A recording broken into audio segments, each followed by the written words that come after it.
we have invited Panay Bukidnon culture bearers to raise our awareness of their culture and traditions, particularly the Binano worship dance. But before we start, here are some reminders. Food and drinks are not allowed inside the galleries. Please do not touch the objects in the exhibitions. Photos of these activities will be posted in the Facebook page of the National Museum of the Philippines in Rio. Please approach us if you do not want to be included in the post. To start the program, please rise for the singing of the Philippine National Anthem, to be followed by an invocation.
We are gathered here today in celebration of Museums and Galleries Month, the timeless stories told through art, culture, and religion. As we embark on this special event, let us open our minds to discover, our hearts to inspiration, and our spirits to the wonder that museums bring our communities. May this gathering foster learning, connection, and appreciation for the treasure in this generation. Let us honor the heritage workers and visionaries whose dedication makes this experience possible. In Jesus' name we pray. Amen. You may now be seated. To give us an overview about the Museums and Galleries Month and our activity today, let us welcome Ms. Maricy A. De Los Santos, the Supervising Administrative Officer of NMP.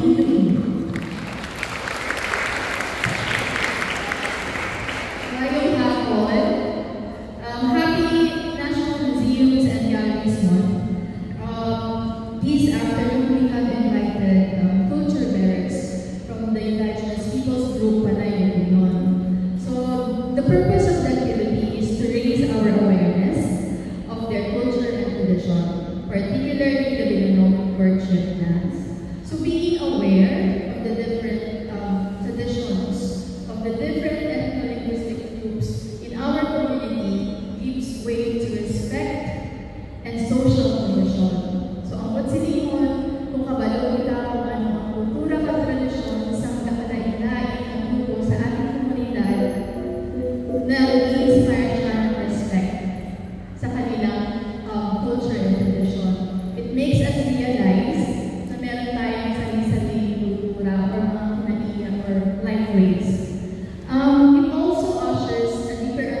among us, right? Hindi lang siya unique sa isang grupo. So that's the objective of this activity. We also want to highlight the museum as a space that supports a person's holistic growth and well-being. It is also an opportunity for our indigenous peoples and us to engage in conversation and dialogue to promote understanding and social cohesion. So kung may alam kang mga pangangkot karon, after sa lecture yung manonood ninyo, you go and approach them and ask questions. Clarify kung meron kayong hindi naiintindihan, okay? Walang masama magtanong. We encourage you to ask questions. So through this experiential activity, we hope you will be inspired to appreciate our indigenous traditions and to show respect to our indigenous peoples and their culture bearers. So let us have fun and take in all the learnings we can take so you can tell the stories we hear from the museum, and you can tell that stories to your family and friends. Okay ba? So later, you will be group. Hindi lang pa muna mapungkok, ha? Isiset ko na yung ano ninyo, yung mind ninyo. Later, sa workshop, you will be group. And then, mapili ka mo kung ano gusto ninyo. Masahod ka mo, mag-art ka mo, or, masahod or mag-art. Okay? And then, we will also have presentation. No pressure. So later, mag-represent kayo, and then yung choreography naman kung ninyo later ay representation dito sa gitna. Okay ba? Okay, bawal ang ako maghapon na? Ma-participate kita talan? Okay. So madaming mga salamat. Happy Museum and Galleries Month, and this October is also National Indigenous Symposium. Thank you, Ate Maylin. Now, let us meet our culture bearers. First, we have Mama Rolinda A. Hilbaliga, also known as Guruban, which means creative or innovative. Specializes in panibok, the traditional embroidery of Panay Bukidnon. She is skilled in the Binalog or Hawk Eagle courtship dance and has performed in various festivals in the Philippines and abroad. Next, we have Sir Renan S. Navilla, also known as Tinguro, which means musical instrument maker, specializes in the construction of traditional instruments such as tubu, erjok, dibdib or bamboo fiddle, kulali or bamboo flute, and tikumu or bamboo ijiko.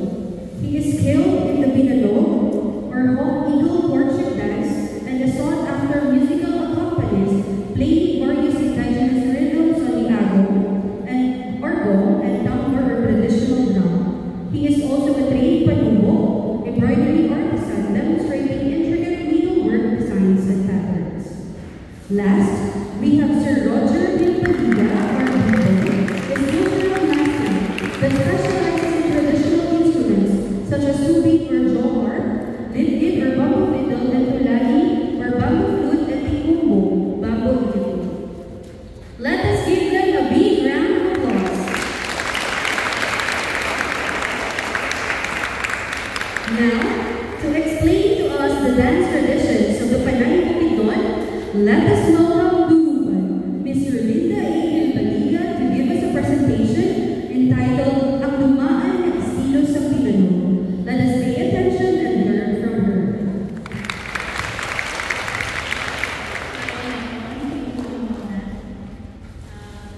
Mayong hapon sa tanan, sa liwa, o si Manang Rolinda, kay sa Panay Bukidnon hindi uso ang mag-serve. So, tawag niyo ako kay Manang Rolinda, ako po si Manang Renel, and si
tipa-tipa, kay-kay, gordon, kapanamo pa. So, sad-sad, di na naman nag-aatapak ang pattern. Di ba, tanda ang basal. Sige na.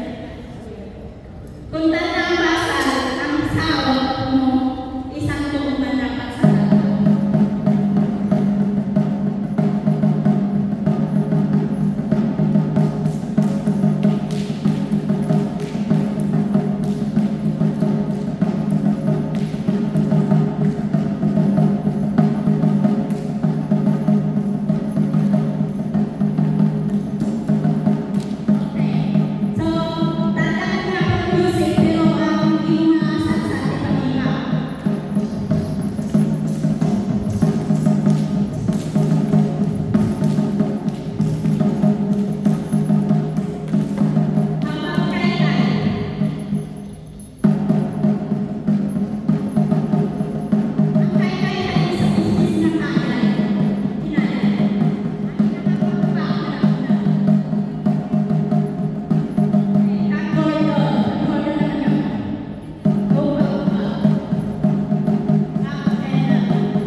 hindi ka Hindi ka magsahod.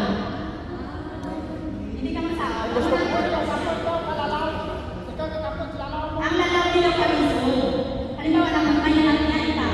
Hindi ka pakamukon. Hindi ka masahod. Hindi kayo parang mas kalipayan. 1 year. Masukong ito, ikaw sa imong tinikanan. Ikaw pa kasahod. O masuko ka pa sa banan ng mga patay. Sa mga talo na ito. Ay, kung mas masahod, dawahon ng panyon ko, iwas-was mo sa, was-was mo na ang lalawa, hindi lalaw. Sa iyo ron, pwede ka na makapasakot sa mga kasadya. Pero pag hindi pa bisan instrument niyo sa balay, hindi niyo pwede gamiton sa kasadya. May pamangkot pa sa iyo na iintindihan. Pamangkot, mga estudyante, basta sa akin nyo, sa eskwela, Wednesday,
So, ayang nakakataak ng halinayan ay pamamaldo na may pasa niya sa mga kaya sa mga kanabot rin. Hanggang kataragahan na pahabarte magayon ng bayan at tumakuray at rekto sa malayo at nagahapon sa ilang kasama ka doon ng pagkitan ko sa mga kanabot ng halilapit na ilang pariaya ko na halapit pa naman ang paghahanap ang paghahanap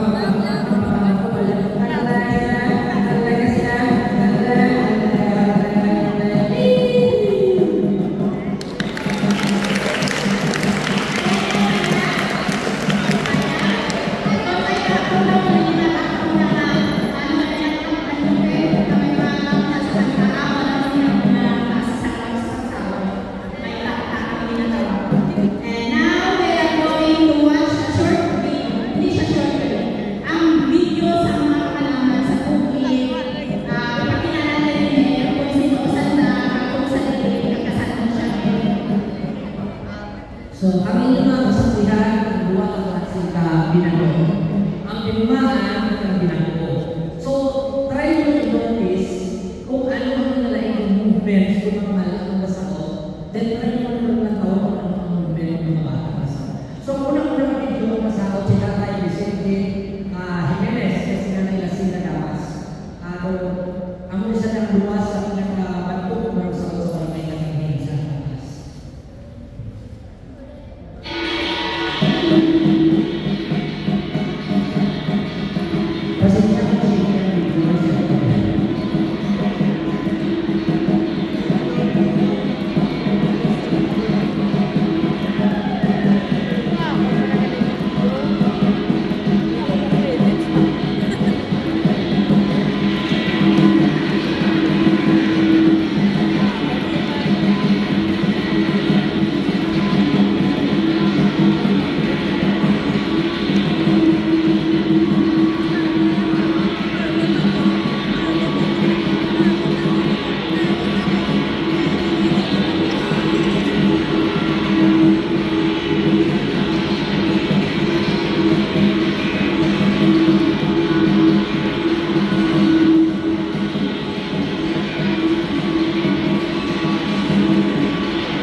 kadalasan siya kapag sa mga malang.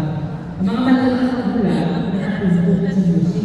Ang mga nakatapos, nakatapos sa mga malang. Ano pa kailangan natin sa mga?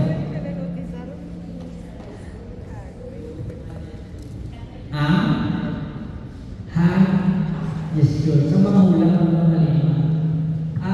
Kung manotis yung mga bata, katakot lang, no? O sa nila lang nila, siya lang nakatulog pero pinili. Ano pa kaya yung manotis ninyo? Nama? Sa conversion, yung students and share mo sa pinagkitaan mo. Sa bata, yung wala na siya. So, thank you. So, tsaka ko dito talaga ng balima. Sa lumang panahon, pag may mga nakuha ng tao na nakita ng wow! Binano! Pero, why is ang mga kanya kaya? Hindi ba na siya lang binano? May nakita ka sa mga festival, sabi natin yung, wow, binano! O tinatin na binano, pero itakapag ko rin na siya lang binano. Pag makakita ko ng binano na nagagulong mo sa bala, tulad na kaya ang binanong mula sa counting. Ang counting sa binanong sa music. May synchronization lang. Pag wakay na sa ang music ng movement, kung sa iyo, hindi na siya panilog sa binanong.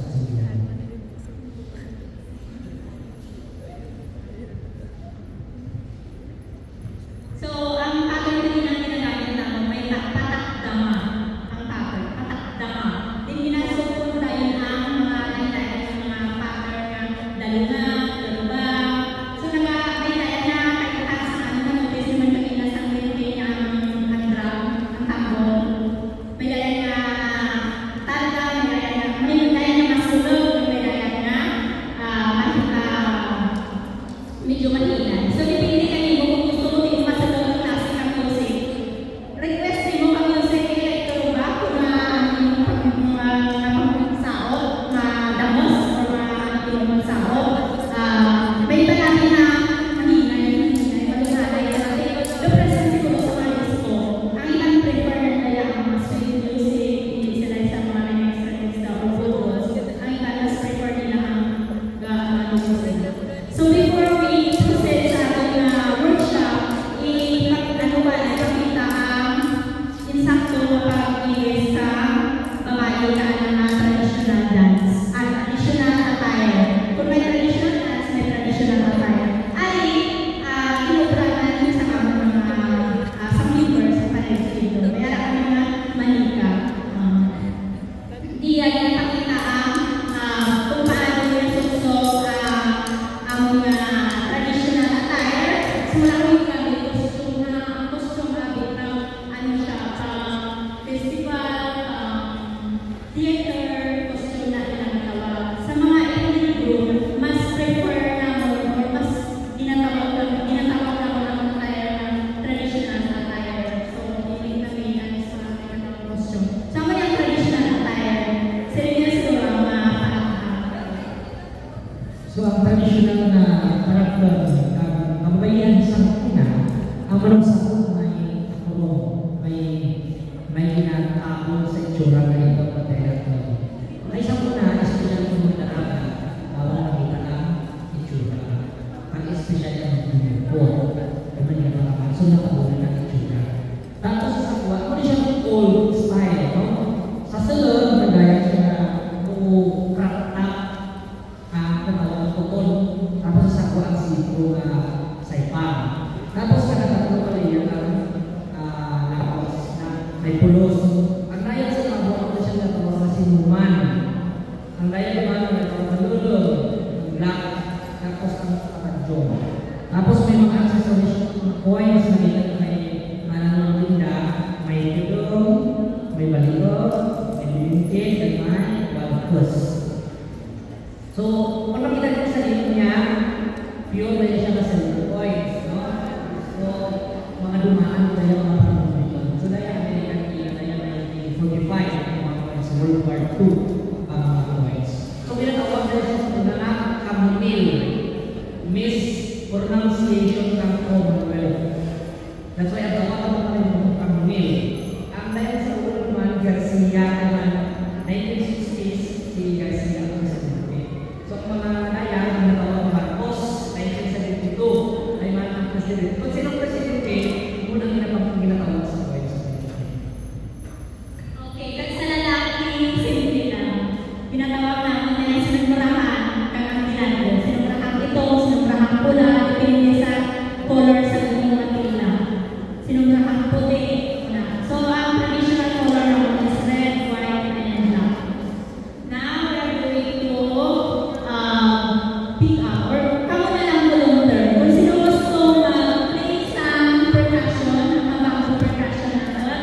Sino gusto mag-dance at sino gusto mag-takta?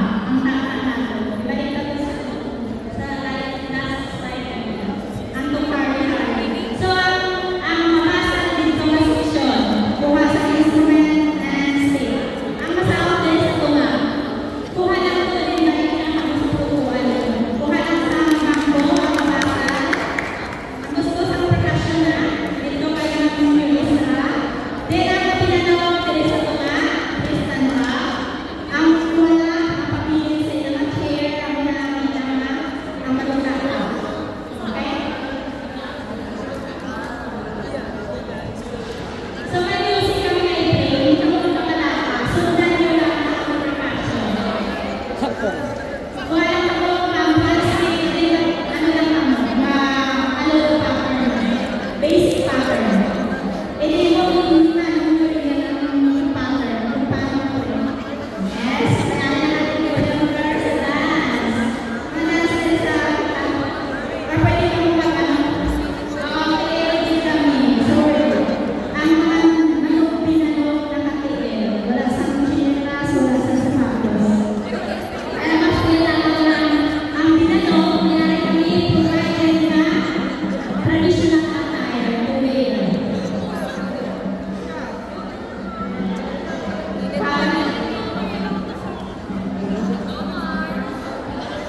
Paano naman tayo kasi makatagta ka mo? Medyo malando. At lagi sa mga salon or mga or sa unang So, sa babae, ito din.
Thank you.